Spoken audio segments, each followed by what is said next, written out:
तो बेसिकली जो हमारा ये चैप्टर है ना, मेजरमेंट एंड एवेल्यूएशन, उसी दोनों कंसेप्ट पे बेस कर रहा है। जैसे मेजरमेंट में जब हम क्वांटिफाई करते हैं, आपने टेस्ट ले लिया, उस टेस्ट में बच्चों के जितने नंबर आए, 6 नंबर आए, 7 आए, 8 है, जितने भी बच्चों ने नंबर गेन किए हैं, तो इसमें के जो आप नंबर बच्चों को दे रहे हैं ना, वो मेजरमेंट शो कर रही है, ठीक। और एवेल्यूएशन ये होती है ऐसा वैल्यू जजमेंट, वैल्यू बताता है कि इज़ा कौन से भी किसके रिजल्ट कैसा है, गुड है, वेरी गुड है, एक्सीलेंट है, एवरेज है, पुअर है। तो ये हमारी एवेल्यूएशन होती है जब हम एवेल्यूएट करते हैं, जो कि आपके एक उसमें क्वालिटेटिव फॉर्म में आती है, रिटन फॉर्म में, वर्ड्स की फॉर्म में या सेंटेंसेस की फॉर्म में आती है, लेकिन जो मेजरमेंट है वो नंबर्स की फॉर्म में होती है। Assessment and evaluation plays important role in the classroom instructional planning, execution and the final instructional decision making process. अब आप देखो कि जब डिसीजन मेकिंग करनी होती है हमने, तो उसमें हमारी असेसमेंट और एवेल्यूएशन इज़ वेरी इंपॉर्टेंट। आप असेस करेंगे तो आपको पता चलेगा ना कि हमारी लैकिंग कहाँ पे है, हम किस एस्पेक्ट पे ज़्यादा अच्छा काम कर रहे हैं, तो तभी हमें अंदाज़ा होता है। अदरवाइज़ अगर आप लोग उसको असेस ही नहीं करेंगे, तो हाउ इज़ इट पॉसिबल कि आप किसी बारे में नेक्स्ट डिसीजन ले सको, उस प्रोसीजर के बारे में ले सकते हैं डिसीजन? नहीं ले सकते ना हम, क्योंकि हम अपने इंस्ट्रक्शंस को साथ साथ एवेल्यूएट कर रहे होते हैं, असेस कर रहे होते हैं ड्यूरिंग। आप असेसमेंट देखिए, असेसमेंट की 2 टाइप्स हैं basically. Number 1 is formative assessment, जो हम मेनली करते हैं, और second is summative evaluation. Formative evaluation वो होती है जैसे ड्यूरिंग द इंस्ट्रक्शन, टीचर जब क्लास में पढ़ा रहा है, उसके साथ साथ वो क्वेश्चन करता है बच्चों से, जो वो लेक्चर चल रहा होता है साथ साथ क्वेश्चन पूछता है, और साथ साथ बच्चे आंसर करते हैं, तो उससे आइडिया हो जाता है कि जो कंटेंट मैं डिलीवर कर रहा हूँ तो क्या बच्चों को समझ में आ रहा है। उससे ये बिल्कुल उसी तरह से समझ में आ जाती है। अगर लगता है कि नहीं समझ में आ रहा, तो वहीं पे वो अपनी स्ट्रेटजी को, अपने मेथड को चेंज करता है, ठीक है।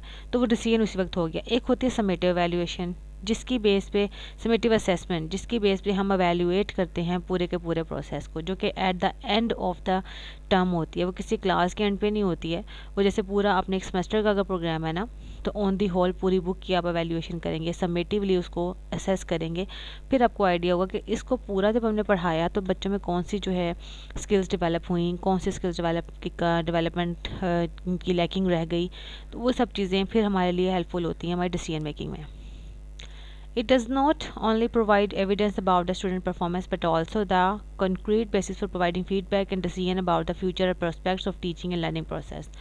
अब अगर हम ये बात करें कि इससे सिर्फ हमें स्टूडेंट्स के बारे में इंफॉर्मेशन मिलती है या स्टूडेंट्स की परफॉर्मेंस कैसी है, अच्छी है, बुरी है, नहीं, यहाँ हमें टीचर के बारे में भी इंफॉर्मेशन मिलती है। ऑन दी होल जो टीचिंग और लर्निंग प्रोसेस कंटिन्यू होता है उसके बारे में भी इंफॉर्मेशन मिलती है। हम यहाँ पे समझ पाते हैं कि क्या लैकिंग है, किस तरह से हम अपने प्रोसेस को ज़्यादा बेहतर बना सकते हैं, टीचर में कौन कौन सी स्किल्स डेवलप करने की ज़रूरत है जिससे वो अपनी टीचिंग को ज़्यादा इफेक्टिव बना सकता है और स्टूडेंट्स की परफॉर्मेंस को बेहतर कर सकता है।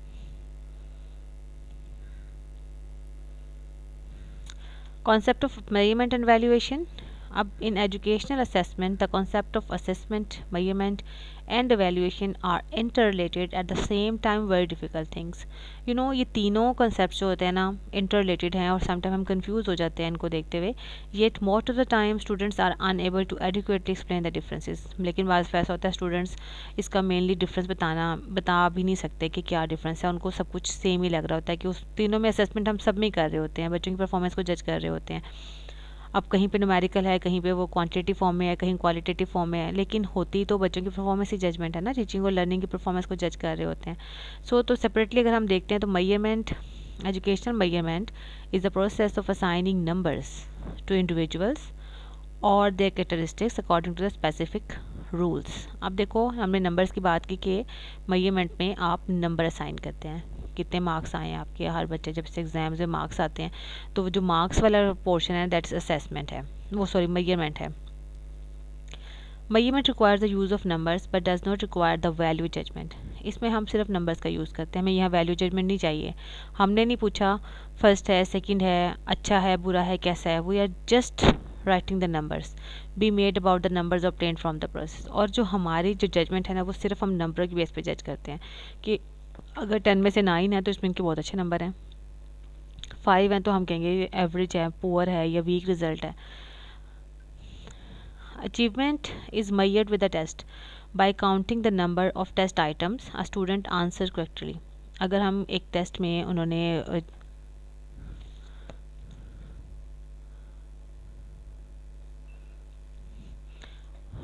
जज किया है, असेसमेंट कर रहे हैं, तो आपने नंबर दे दिए टेस्ट आइटम में और आपने ये देखा कि बच्चे ने कितने क्वेश्चंस के आंसर्स ठीक किए हैं, 10 में से 5 के ठीक किए हैं तो 5 नंबर आपको मिल गए। And use exactly the same rules to assign a number to the achievement of each student in a class. Measurement also useful for describing the amount of certain abilities that individuals have.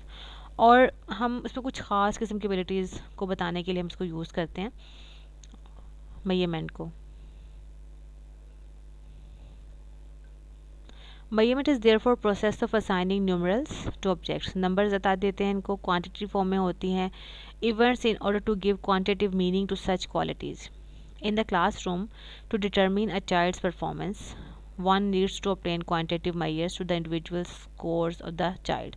अब बच्चों के जो score होते हैं, जो उसके number होते हैं, उससे हम उसकी जज करते हैं। जितने ज़्यादा नंबर बचा लेगा हम कहते हैं बहुत अच्छा रिजल्ट है, बड़े अच्छे मार्क्स हैं इसके।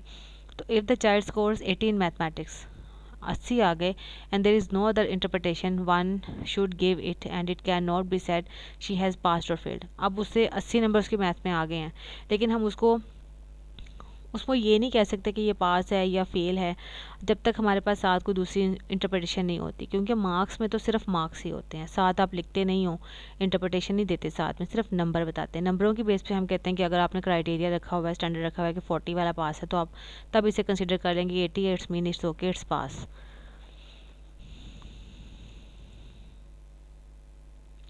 एवेल्यूएशन की बात है। Evaluation is on the other hand adds the ingredient of value judgement to assessment.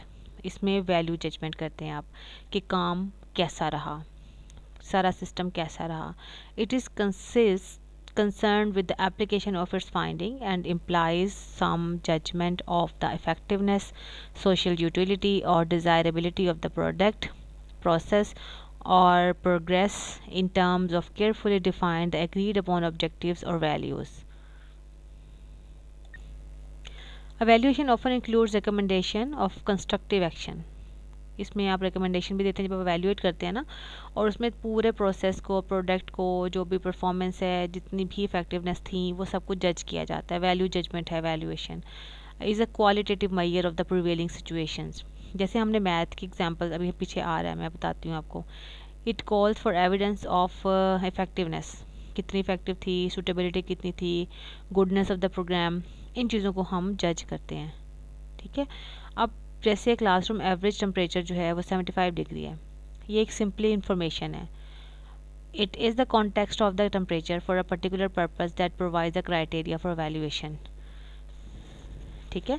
अब आपको एक 75 डिग्री की सिंपली एक इन्फॉर्मेशन आपको प्रोवाइड कर दी है, तो the temperature of 75 degree may not be very good for some student. अब कुछ बच्चों के लिए अच्छा नहीं हो सकता, जबकि दूसरों के लिए ये अच्छा हो सकता है लर्निंग के लिए।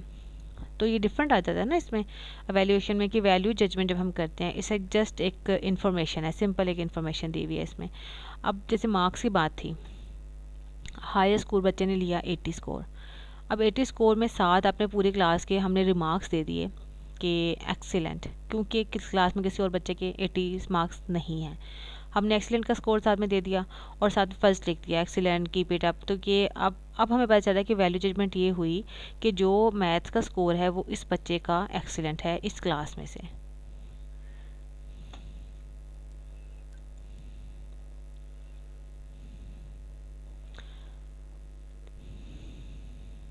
Good evaluation achieve several goals. अच्छी एवेल्यूएशन की जाती है तो उससे हम बहुत सारे अपने गोल्स जो हैं वो अचीव कर सकते हैं। सबसे पहले क्या होता है कि describe, it will describe the characteristics of the object of study. Describe करता है रिटर्न फॉर्म में, सेंटेंस की फॉर्म में, वर्ड्स की फॉर्म में डिस्क्राइब करता है, डिजिट्स की फॉर्म में नहीं होता। स्ट्रेंथन्स एंड वीकनेसेस, जो कमी भी होती है वो भी बताई जाती है और जो वीकनेस होती है वो भी बताई जाती है इसमें।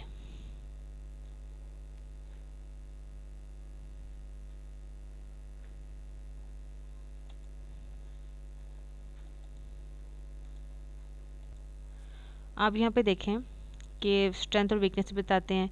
The intended and unintended effect, कुछ किसी चीज़ का असर हम जो समझ रहे होते हैं कि इसका इफेक्ट इस तरह से हो सकता है, और समटाइम इफेक्ट्स वैसे होते हैं जो हमने एक्सपेक्ट भी नहीं किए होते। वो भी बताए जाते हैं। And the critical issues that have to be understood, कुछ इश्यूज हैं जो कि समझने की ज़रूरत होती है। The object in the correct context, exact correct context में। तो ये वैल्यूएशन जो है ना हमें इस किस्म के गोल्स को अचीव करने में हेल्प करती है। अप्रेज, पहले था डिस्क्राइब करते हैं कि क्या क्या चीज़ें डिस्क्राइब करते हैं। अप्रेज है, this is a section where the evaluator addresses the focus questions. इसमें जो फोकस क्वेश्चन होता है ना उस पर फोकस करता है जो एवेल्यूएशन करने वाला होता है। It is not enough to describe the object, सिर्फ ये काफ़ी नहीं है कि हम किसी ऑब्जेक्ट के बारे में डिस्क्रिप्शन दे दें कि ये अच्छा है बुरा है, इसमें ये कमी थी। तो जो वैल्यूएटर होता है उसको चाहिए कि वो जजमेंट्स करें उस चीज़ के बारे में और उसका एक प्रॉपर सही आंसर प्रोवाइड करें। और एडवाइस है, ये अप्रेज का मतलब है कि आपने पूरा उसको जज किया, जजमेंट आ जाती है। पहले डिस्क्रिप्शन है, फिर जजमेंट है, फिर एडवाइस है। Again evaluation is no place for those who is risk avoiders, कि एवेल्यूएशन में ना कि किसी उन लोगों के लिए ऐसी कोई जगह नहीं है जो रिस्क लेना नहीं चाहते। क्योंकि जो वैल्यूएटर्स जो होते हैं ना वो अपनी रेपुटेशन को on the line, because they must not only address the questions but also provide advice on whether to keys with the teacher's favourite programme or amend it in some quite specific ways taking into account what is known in the field. मतलब ये कि देखो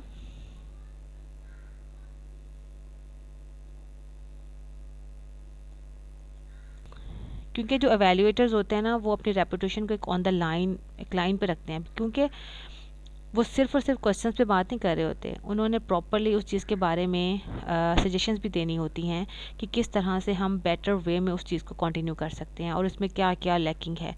तो जाहिर सी बात है कि वो अगर सही तरह से उसको एवेल्यूएट नहीं करेंगे तो कहेंगे अच्छा एवेल्यूएशन इन्होंने की थी, ये तो गलत बता दिया, सही नहीं बताया। तो बहुत काउंट होती हैं ये सब चीज़ें इसमें ना।